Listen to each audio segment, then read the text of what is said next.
To some NBC News exclusive reporting now out of the Midwest, where federal officials are looking into whether 50 children were illegally employed in slaughterhouses and possibly the victims of human trafficking.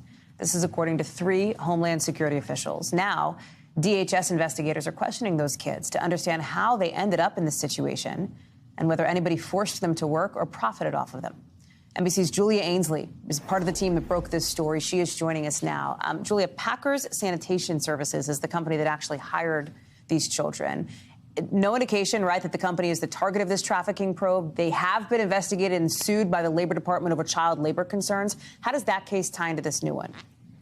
That's right. As we understand, this is a joint ongoing investigation. In November, the Department of Labor won in federal court in Nebraska an injunction that basically meant that the company needed to stop hiring child laborers, and that they brought in an outside monitor to ensure that they would comply. Now we're learning new details as Homeland Security Investigations is speaking to children to understand how in the world 50 children came to these plants in Nebraska in the first place. Grand Island, Nebraska, where they first did a raid, where they found children working in the middle of the night, cleaning the kill room floors of slaughterhouses with very dangerous chemicals, very dangerous equipment.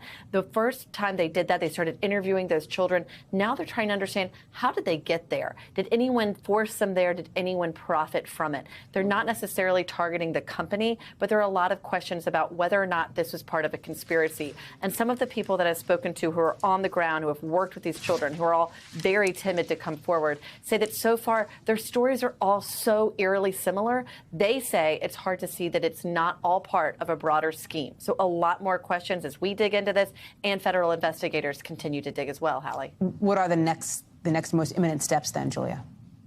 Well, more imminent steps is to interview more children, to try to get more children to come forward and speak, and to see where things might go next in court. So far, the company has complied with that order, but they have not been given any kind of penalty, either financially or criminally.